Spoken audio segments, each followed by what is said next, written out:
It is a truth universally acknowledged that all people have bones. But how much bone do we have? Why don't we have more bone? These questions have troubled me since childhood. Later I took a science communication class at Emerson College, where I discovered that the answer to my questions, as with so many things, begins in the womb. With the exception of the skull, our bones begin their lives as cartilage, a smooth elastic tissue that is best known for being at the ends of our bones. But what happened to stop us from being merely gelatinous organisms? What gave us our spine? From discussions with Sackler School of Graduate Biomedical Science PhD student Melissa Labonte, I gathered that in our cartilage there's this gene called ACVR1 that makes a protein called activin A receptor type 1. Normally it just sits there minding its own business, but if along comes the BMP, or bone morphogenetic protein, the ACVR1 is stimulated to turn cartilage into bone. They laughed at me when I said you could turn cartilage into bone. They laughed at me! But then, about once every 2 million times, something goes terribly wrong.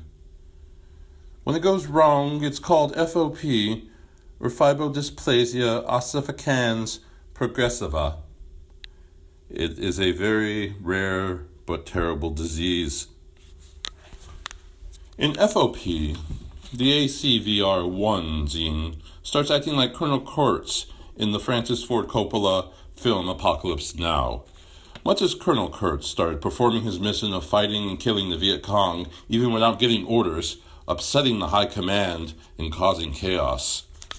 In FOP, the ACVR1 gene gets a mutation that makes it produce bone, even in the absence of the BMPs telling it to make bone.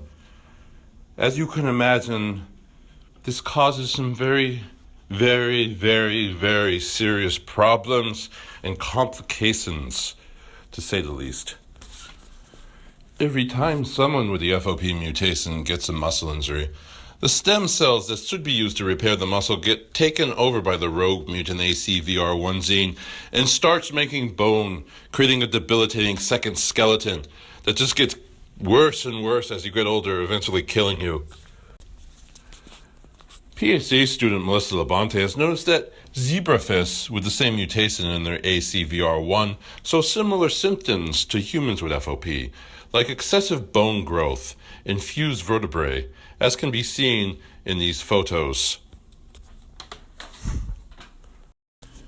Because humans with FOP are in short supply, and because it's not considered ethical to experiment on humans, Melissa Labonte is using these zebrafish with FOP-like symptoms to experiment with different ways to potentially treat the disease, creating a better world for all of us, especially those with FOP.